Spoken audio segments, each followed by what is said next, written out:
Salut tout le monde, dans cette vidéo je vais analyser le portefeuille de Léo, 22 ans, un abonné de la chaîne. Donc d'abord je lui ai demandé de faire une petite description de lui. Ensuite je lui ai posé quelques questions sur son portefeuille, par exemple depuis combien de temps investis-tu en moyenne, as-tu une épargne de sécurité, etc., etc. Donc plusieurs questions sur son portefeuille. Et ensuite je lui ai posé des questions propres à chacune de ses actions. Donc qu'est-ce qui t'a poussé à choisir cette action? Quelle a été ta performance? Quelles sont selon toi les forces et faiblesses de l'entreprise, etc., etc. Donc ça, c'est des questions qu'on va pouvoir analyser pour voir un petit peu les réponses qu'il nous donne. Et ensuite, on va essayer de conseiller Léo au mieux pour qu'il puisse avoir un portefeuille de bonne qualité. Donc on commence tout de suite par la description. Donc il nous dit que il s'appelle Léo, qu'il a 22 ans, qu'il a eu son bac S puis fait un BTS pour finir en licence en alternance. Il travaille désormais dans le domaine du bâtiment en bureau d'études et il m'a découvert par hasard sur un live TikTok. Il a commencé à vouloir faire de la bourse en discutant avec ses proches. Donc là, ce serait intéressant de savoir si effectivement ce sont ses proches qui lui ont dit investis, c'est bien, etc. Ou si c'est plutôt par exemple ses amis qui lui auraient potentiellement dit qu'ils allaient également se lancer en bourse. Et donc suite à ça, il a regardé pas mal de vidéos, notamment sur TikTok, et c'est comme ça qu'il est tombé sur un de mes lives au hasard. Donc là-dessus, pour l'instant, un profil classique, étudiant, qui démarque à 22 ans, donc ça c'est cool, il est jeune aussi, donc ça va lui permettre de profiter un maximum des intérêts composés, et donc de la performance de la bourse au fur et à mesure des années. Et donc pour ce qui est de son portefeuille, donc il vient de commencer à investir seulement en janvier 2025. Il nous dit également que le montant qu'il va investir chaque semaine sera de 100 euros par mois, donc un montant qui est totalement raisonnable. Moi, ce que je conseille, c'est quand même d'avoir minimum 50 euros par mois, parce que si on se balade sur du 20 ou 30 euros par mois, par exemple, on commence à avoir des montants qui sont ridicules et qui permettent pas suffisamment de générer des performances. Donc au final, on va se retrouver avec très peu de gains, très peu de résultats. Ensuite, je lui demande s'il a une épargne de sécurité, style un livret A, etc. Et si oui, quel montant? Alors là, il nous dit qu'effectivement, il a plusieurs livrets divers, donc j'imagine livret A, livret de développement durable, etc. Mais par contre, il ne nous donne pas le montant précis.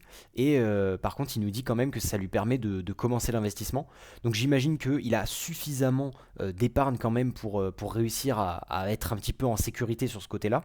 Et au final, c'est pas si dérangeant qu'il donne pas le montant, parce que en soi, il investit que 100 euros par mois, donc c'est pas une somme qui est folle. A l'inverse, ça aurait été intéressant qu'il nous donne le montant de son livret s'il investissait par exemple 800 euros par mois. Voilà. Là, imaginons qu'il avait investi 800 euros par mois et qu'il avait un livret à 500 euros, un livret A. Bon, au final, on serait un petit peu mitigé et on pourrait lui conseiller plutôt de déposer peut-être 400 euros par mois, mais de mettre un peu en livret A aussi. Bon, là, effectivement, 100 euros par mois. À côté de ça, il a un livret qui doit continuer d'alimenter chaque année.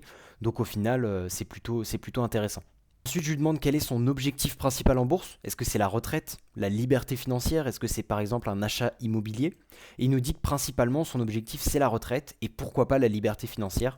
Donc j'imagine que là c'est plus je veux me sécuriser pour ma retraite et si je peux arrêter de travailler un peu avant à 55, 60, 50 ans, peut-être que voilà ça pourrait être plus intéressant pour lui. Moi ce que je vais lui montrer c'est avec ce document Excel, si tu épargnes chaque mois 100 euros avec une performance par exemple de, allez, on va dire 10%, ce qui est la performance classique de la bourse, en espérant évidemment que la bourse continue de faire 10% chaque année, on voit que effectivement d'ici 10 ans tu serais que à 21 000 euros, ce qui serait déjà pas mal à seulement 30 ans. Ça pourrait te permettre voilà, de commencer à générer une épargne intéressante. Ensuite, à l'espace de 40 ans, tu aurais 76 000 euros à peu près. Et par contre, à l'espace de 52 ans, tu serais à 217 000 euros. Évidemment, si on continue, ça pourrait augmenter plus. Mais tout ça pour dire que voilà, à 52 ans, avoir un compte à 212 000 euros, ça te permet, à 217 000 euros, pardon, ça te permet pas forcément de partir à la retraite, mais au moins ça te permet de vivre beaucoup plus, de manière beaucoup plus sécurisée. Et comme on voit, c'est donc ça, hein, les fameux intérêts composés, avec une hausse exponentielle des revenus qui sont de plus en plus intéressants. Et donc, comme on voit par exemple, entre la 29e et la 30e année, on gagne quasiment 22 000 euros.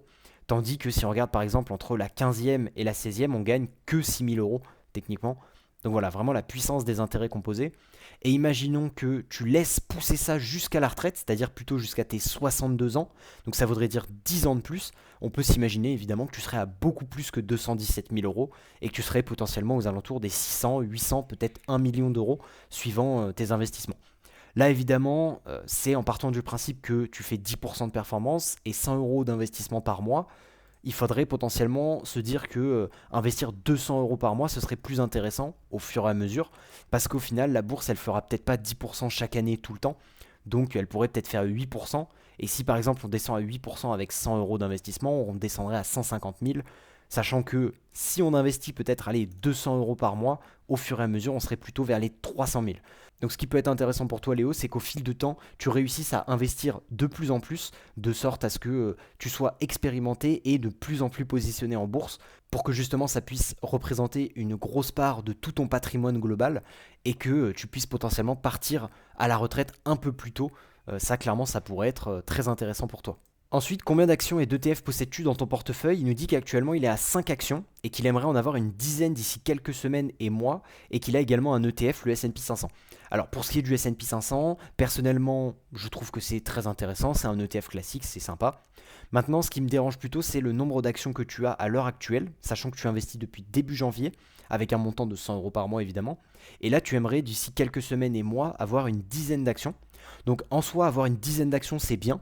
Souvent, on conseille entre 10 et 25 actions pour être bien diversifié, mais sans forcément être complètement éparpillé non plus. Ça permet d'être quand même assez focus sur certaines entreprises. Mais là, par contre, le fait qu'avec 100 euros en un seul mois d'investissement, tu aies déjà 5 actions, ça veut dire que j'imagine que tu as à peu près 20 ou 30 euros sur la plupart de tes actions. Et donc, ce qui signifie que c'est des montants qui sont assez faibles. Moi, personnellement, j'estime qu'à l'heure actuelle, la bourse est très surévaluée, qu'il y a très peu d'opportunités.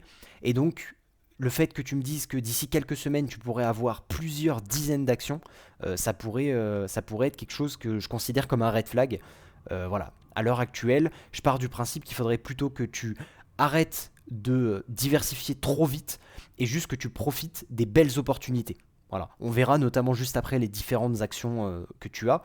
Tu m'as dit avoir du Tesla, du Meta, du Nvidia, du Nintendo et du S&P 500. Donc voilà, ces 5 entreprises-là qu'on va pouvoir ensuite analyser évidemment. Donc si vraiment j'avais un conseil à donner, ce serait diminuer un peu tes investissements en nombre d'entreprises et privilégie plutôt 100 euros par mois que tu investis dans une seule action parce qu'elle représente une bonne opportunité sur le moment et qu'elle peut te permettre de générer des gains assez intéressants. Tu nous dis également que l'un des secteurs auxquels tu te concentres particulièrement, c'est le secteur de la technologie. Déjà parce que tu aimes bien, donc ça c'est important, hein, investir sur ce qu'on aime pour avoir vraiment de la confiance dans ce dont on investit, d'avoir des vraies convictions. Et si je te dis si oui, pourquoi? Et tu me dis notamment que c'est sans doute l'avenir selon toi et que la performance a l'air selon toi d'être meilleure que le reste. Donc là-dessus, attention, je vais quand même nuancer un petit peu. Effectivement, la technologie, hein, tout ce qui est l'intelligence artificielle, le métaverse, la robotique, tout ça, c'est des choses qui sont considérées comme l'avenir. Maintenant, c'est pas parce que c'est l'avenir que forcément ce sera des entreprises qui vont gagner des milliards et des milliards de dollars. Ça, évidemment, il faut faire attention parce qu'il peut y avoir des nouveaux concurrents, parce qu'il peut y avoir une réglementation qui dérange les entreprises, etc. Donc, attention à plus entrer en profondeur dans tes secteurs, on va dire ça comme ça. Et sinon, au niveau de la performance, tu as l'impression que ça fonctionne pas mal. Je pense que là, tu es trop court-termiste. C'est-à-dire qu'à l'heure actuelle, depuis à peu près octobre 2022, on est sur un marché qui explose à la hausse. Si on prend notamment le S&P 500 par exemple, comme je te montrais ici, depuis à peu près octobre 2022, on est vraiment sur une ligne droite. Donc ça fait quasiment 2 ans et demi, 3 ans que le S&P 500 ne fait que monter. Et donc effectivement, dans ces périodes-là où justement on est plutôt sur des marchés haussiers, c'est plutôt effectivement les actions technologiques qui vont fonctionner, style des actions comme Nvidia, Tesla ou Meta que tu disposes actuellement en portefeuille. Mais par contre, attention, c'est elles qui vont le plus souffrir en période de baisse. Tu nous dis que les critères que tu utilises pour choisir tes actions, c'est la performance, donc sur un an et au maximum d'années, mais tu regardes aussi ses performances actuelles. Donc le fait d'investir que dans des entreprises qu'on aime, ça c'est plutôt intéressant, parce qu'encore une fois, on va avoir des convictions qui se créent sur ces entreprises-là, et donc on va potentiellement être plus serein quand on va les avoir dans notre portefeuille, donc ça c'est cool. Par contre, la performance ne suffit pas à dire si ça va être un très bon investissement. Donc là, par exemple, je t'ai fait l'exemple de Intel. Donc Intel, si on regarde sur 5 ans, on se dit, oh là là, performance moyenne, c'est pas extraordinaire. Si on regarde sur le maximum d'années, par contre, effectivement, on voit 2922%. Donc là, au final, on se retrouve sur une entreprise qui a l'air plutôt performante. Par contre, si on retourne sur 5 ans, tu vois bien que, par exemple, si tu avais décidé d'investir en début janvier sur Intel, en regardant la performance un an avant, c'est-à-dire entre allez, le 12 janvier et le 13 janvier 2023, tu aurais vu l'action qui aurait fait 57% de performance, ce qui est une très bonne performance en une seule année. Mais par contre, on voit bien que juste après, tu aurais fait moins 60% sur l'action Intel, ce qui aurait été un très mauvais investissement. Donc étant donné que la bourse peut littéralement faire tout et n'importe quoi, il ne faut pas du tout s'adapter à la performance de l'entreprise comme critère principal, il faut vraiment regarder les chiffres financiers de tes entreprises. Donc là notamment, si on voit pour tes actions, par exemple l'entreprise Tesla, on va pouvoir regarder un petit peu son cours de l'action sur Google Finance. Donc effectivement, hein, sur 5 ans, très grosse performance. Par contre, tu vois bien que par exemple, depuis le début de l'année, on est à moins 9%. Donc il faut faire attention à ne pas regarder que la performance. On peut du coup s'intéresser au compte de résultat de l'entreprise avec notamment le chiffre d'affaires annuel. Là, tu vois que ici tu as le chiffre d'affaires avec une croissance plus ou moins importante. En 2024, il y a à peine 1% de croissance, ce qui est très faible. Par contre, en 2023, 18,8%, en 2022, 51%, en 2021, 70% et en 2020, 28%. Donc là, déjà, on voit que tu as une très belle hausse du chiffre d'affaires à part en 2024. Donc là, il faudrait que toi, tu t'intéresses à ce qui peut être passé en 2024 et donc pourquoi ton entreprise Tesla est moins intéressante. Ensuite, tu peux regarder également les marges de l'entreprise. Donc là, on voit qu'elles sont à hauteur de 7%, que en 2023, elles étaient aux alentours de 15%, en 2022, 15% également, 2021, 10%. Donc la plupart du temps, des marges intéressantes, c'est autour des 10 ou 15%. Donc encore une fois, 2021, 2022, 2023, Tesla, c'est une bonne entreprise. Maintenant, 2024, on dirait pas. On a 7% de marge. Donc qu'est-ce qui cause cette marge aussi faible? Ça, ce serait quelque chose à aller creuser également de ton côté pour découvrir ce qui ne va pas avec cette entreprise. Tu peux ensuite évidemment aller sur le bilan et dans annuel, regarder chaque année les retours sur capitaux. Retour sur capitaux, c'est en gros, on va dire, le retour sur investissement de ton entreprise. Et comme tu peux le voir, on a un retour sur investissement qui est assez faible. 9%, en 2022, 18%, donc là c'est vachement mieux. Souvent un beau retour sur investissement, c'est 15%. Donc là, 18% en 2022, c'est validé. Par contre, par exemple, en 2023 et en 2024, c'est pas du tout validé. Maintenant, il faudrait voir en 2021, ça ne l'est pas non plus, et en 2020 non plus. Donc là, on aurait Tesla, une entreprise qui n'a pas d'excellent retour sur investissement. Donc une entreprise qui aurait du mal à réussir à faire de la croissance grâce à ses revenus.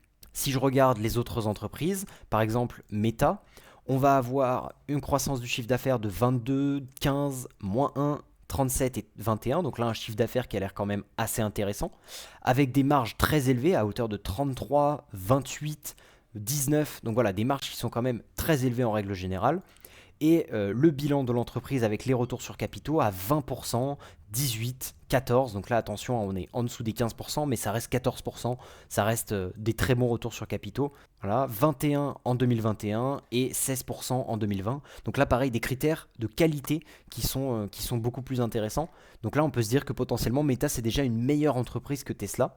On va pouvoir faire la même chose par exemple sur Nvidia, tac tac tac, hop, annuel, donc croissance du chiffre d'affaires 126%, 0,2, 61, 52. Ensuite, le bilan et les marges d'ailleurs. Les marges 25, ensuite on est à 16, en 2024 48, donc tu vois des marges qui sont très élevées également.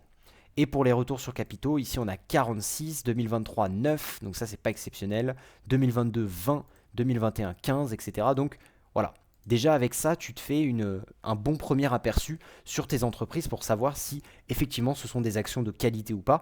Et enfin, on va faire donc Nintendo qui du coup, elle, a un chiffre d'affaires qui est beaucoup plus stagnant. Là, comme tu peux le voir, en 2020, on était à 1,3 milliard. Ensuite, c'est monté en 2021 à 1,76 milliard. Mais au final, en 2024, on est encore à 1,67. Donc, on peut regarder en trimestriel pour s'intéresser aux résultats. Et là, effectivement, on voit que en 2024, on a des résultats qui sont vraiment mauvais, hein, moins 9%, moins 46%, moins 17%. Donc des résultats qui ne sont pas très bons et qui vont encore diminuer les résultats de cette année-ci. Hein, on serait sur un chiffre d'affaires à peu près là, hein, donc un chiffre d'affaires qui serait extrêmement faible. Et donc à l'inverse, ici, on peut se dire que l'entreprise est beaucoup moins intéressante et donc il faudrait plutôt aller sur une autre entreprise qui aurait plus de croissance. Donc comme tu peux le voir ici, hein, tes critères sont pas mauvais à chaque fois. Donc c'est pas forcément des entreprises de mauvaise qualité dans lesquelles tu investis. Donc on va pouvoir passer à la suite. Ensuite, une question importante, quels sont tes ressentis à l'heure actuelle sur ton portefeuille? Tu me dis que à l'heure où tu réponds à ce questionnaire, tu n'as pas beaucoup de diversité, car dans les autres secteurs, tu as peur de te lancer, car tu connais moins les entreprises, tout ce qui est la santé, la finance, l'environnement. Et sinon, pour les entreprises que tu as déjà choisies pour le moment, tu es plutôt satisfait et tu espères qu'elles vont être bien performantes. Donc, en règle générale, effectivement, c'est ce que je t'aurais plutôt dit, c'est que effectivement, tu as une diversité qui est très faible. On sent que tu crois beaucoup en l'IA, en la robotique, etc., avec notamment Nvidia, Tesla et potentiellement Meta. Tu es sûrement quelqu'un qui doit apprécier les jeux vidéo avec Nintendo, mais en règle générale, c'est pas des secteurs qui sont très diversifiés. Donc effectivement, ce qui peut être intéressant, c'est d'aller plutôt sur ce genre d'autres entreprises comme la santé, la finance, etc., qui sont également des bons secteurs et qui pourraient te permettre de faire aussi de très bonnes performances, sachant que comme je te l'ai dit, la technologie c'est très bien en période de hausse, par contre en période de crise ça peut être vraiment beaucoup plus douloureux, donc avoir d'autres actions, d'autres secteurs, ça peut te permettre de compenser un petit peu ces pertes-là et d'avoir des meilleures performances. Et sinon, en règle générale, sur les entreprises que tu as choisies pour le moment, tu es plutôt satisfait et tu espères qu'elles vont être bien performantes. Bon, en soi, les trois actions que j'ai analysées, ça me paraît pas mal. Pour ce qui est de Nintendo, j'ai un petit peu plus de doutes, notamment ne serait-ce qu'en regardant le chiffre d'affaires. Ce qu'il faut maintenant que tu fasses attention, c'est vraiment la valorisation auquel tu achètes ces entreprises-là.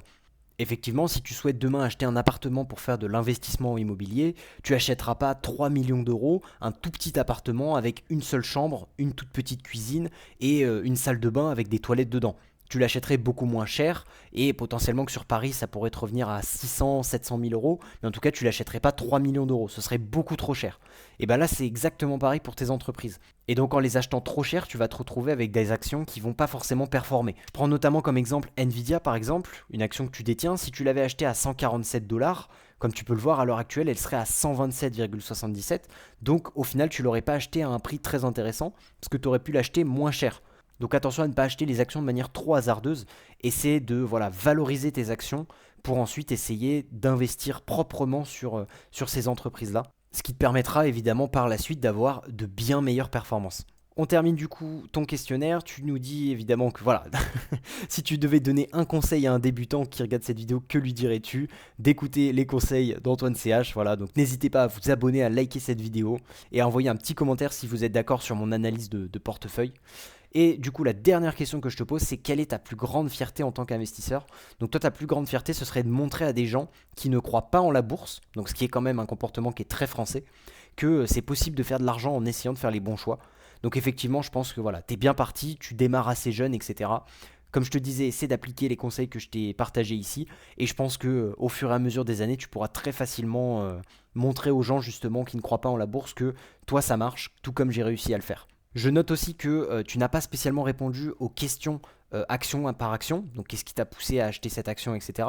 Et je pense notamment que c'est dû à une faible connaissance de tes entreprises. Tu dois juste les connaître un petit peu de nom, comme voilà, Meta, Facebook, Instagram, tout ça, c'est sûrement quelque chose que tu utilises au quotidien. Peut-être que Nintendo, effectivement, c'est des jeux vidéo que tu adores, etc. Mais voilà, effectivement, n'hésite pas aussi à vraiment apprendre plus en profondeur tes entreprises pour que tu puisses savoir dans quoi tu investis. Voilà. Évidemment, je t'ai pas fait de conseils en investissement ici, hein, c'est vraiment juste des astuces. En tout cas, c'est ce que je ferais si j'étais à ta place. Et évidemment, n'hésite pas à me recontacter si tu as d'autres questions. C'était Antoine et je vous dis à bientôt.